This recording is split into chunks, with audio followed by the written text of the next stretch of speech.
Je vais vous annoncer maintenant quelques petites règles ou quelques petites habitudes à présenter à votre enfant, à l'inviter à faire avec vous, donc par imitation, après lui avoir montré.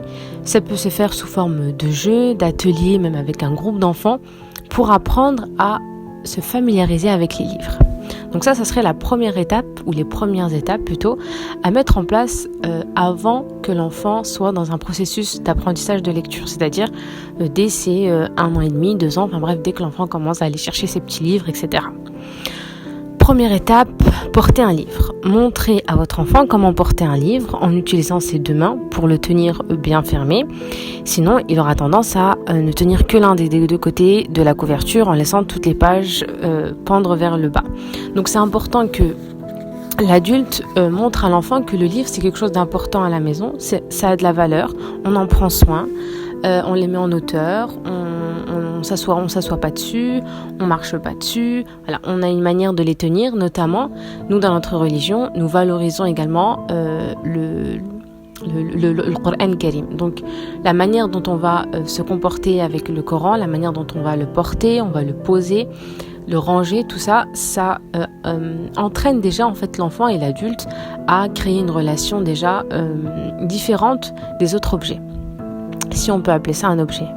Ensuite, tournez les pages. Donc, installez-vous confortablement dans un canapé à la droite de votre enfant et proposez-lui de lui montrer comment on tourne les pages d'un livre. Donc, ça peut être un jeu. Regarde-moi tourner les pages et puis après, tu pourras le faire. Donc, moi, ce que je note, c'est que c'est important.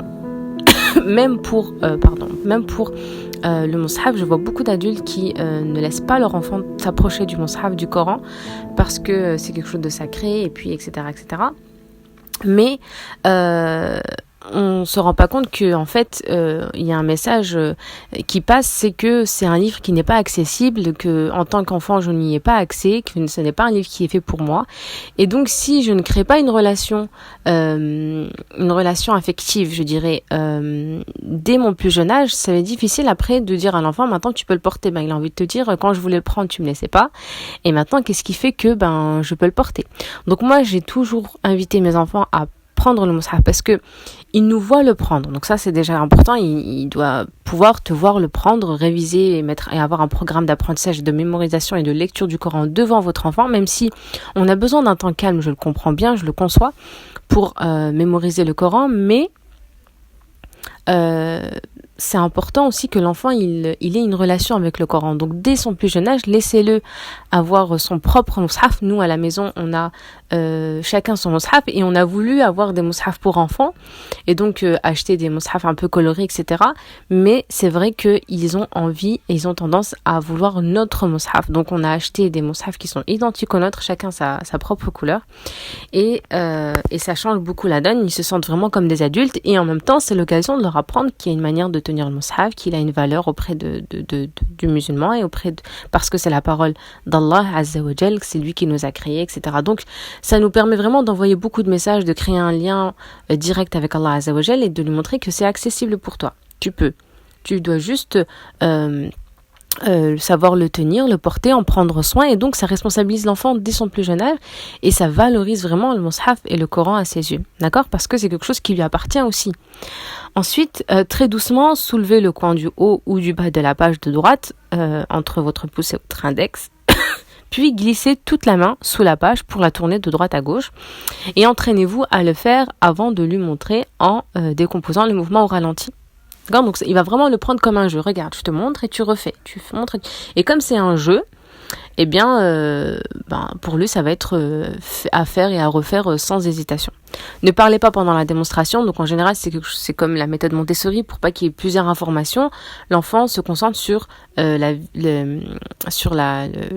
visuel et donc il apprend à observer les gestes pour les assimiler de la meilleure des façons, pour qu'il puisse en fait vraiment se concentrer sur l'action et non sur la parole, d'accord ? Donc c'est important de développer pour chaque activité, de mobiliser un sens à chaque fois pour ne pas mobiliser tous les canaux de l'enfant. Et lorsque vous avez fini, vous demandez à votre enfant s'il souhaite tourner les pages du livre à son tour. Donc vous choisissez un livre adapté à la taille de l'enfant selon son âge et un livre qui reste bien ouvert sur les genoux ou sur la table. Et puis les livres cartonnés sont très épais pour faire les gestes correctement. Donc c'est vrai qu'on donne beaucoup aux enfants des livres cartonnés quand ils sont petits, puis quand ils sont là avec un livre de la grande sœur ou de la petite sœur, ben ça part en crise parce que il a plié, il a abîmé le coin de la feuille. Puis c'est parce qu'en fait il a toujours eu l'habitude de tourner des feuilles qui sont super solides. Donc, notamment avec le mushaf, qui est important pour créer le lien, c'est de l'entraîner, ne serait-ce qu'avec des magazines. Vous pouvez regarder là les magazines de catalogues de jouets, etc. Et puis, ce sont des feuilles en général très fines. Donc, ça va vraiment lui apprendre à développer sa motricité, à se concentrer, à vouloir le faire vraiment calmement et se concentrer vraiment sur l'action. Pour qu'ensuite vous puissiez passer à des livres de lecture ou d'histoire qui ont plus de valeur que les livres, les catalogues de jouets. Donc vous préférez un livre avec des pages en papier et non cartonnées. Ok ? Ensuite,